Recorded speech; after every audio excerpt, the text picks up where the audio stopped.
I'm Rebecca. To start off, I will let you know that I enjoyed the class of psychology, and I currently enjoy the class of early childhood education. So, I have combined the similarity of both in the sense of the importance of consistency in communication. Therefore, success is neither magical nor mysterious. Success is the natural consequence of consistently applying fundamentals. Consistency is how the brain naturally learns, as well as how we intentionally and properly teach children.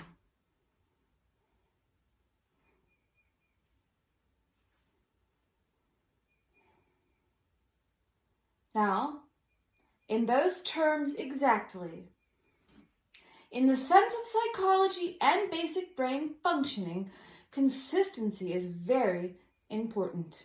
Classical conditioning, discovered by Ivan Pavlov, is a type of learning that had major influences on the school of thought. Classical conditioning is a learning process that occurs through associations between an environmental stimulus and a naturally occurring stimulus. A stimulus refers to anything that may cause a response. The way we learn has a great deal to do with the way our brain consistently develops.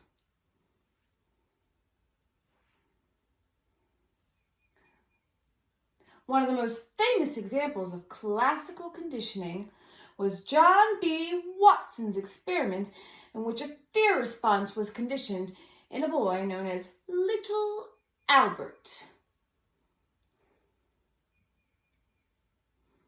And thus, the child initially showed no fear of a white rat, but the rat was paired repeatedly with loud, scary sounds. The child would cry when the rat was present. The child's fear also generalized to other fuzzy white objects.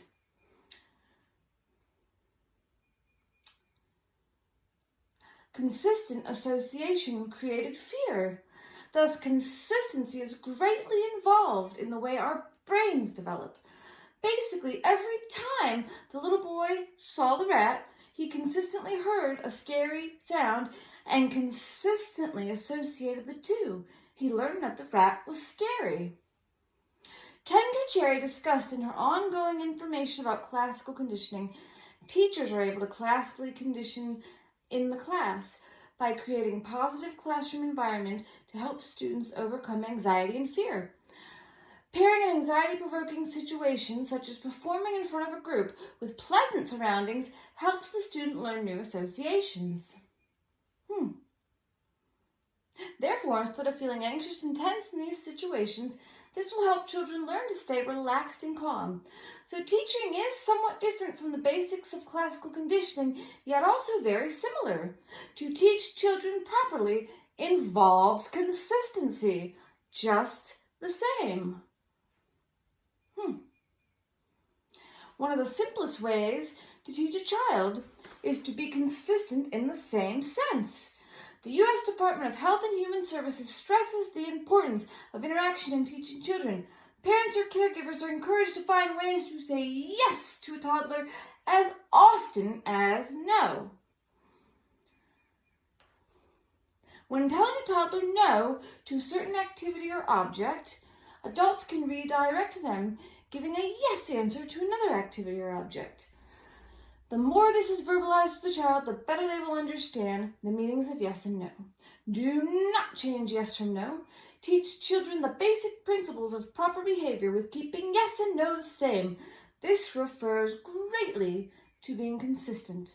Tabitha from Meet Penny said consistency provides children with a foundation by which they can understand your expectations, predict your reactions, and learn to modify their behavior.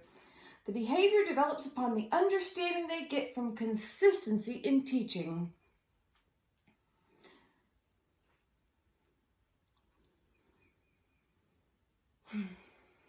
Therefore, if we do not use clear consistency to teach children, then they will not learn to follow directions that we hope to teach them. Consistency forms our brain, and we use consistency to teach children, so it technically forms their brains as well. Teaching is something we have more control over, but because we are aware of the importance of consistency in brain development and understanding, we know to be quite simply repetitive in a sense. It's not what we do sometimes that shapes our lives, it's what we do consistently.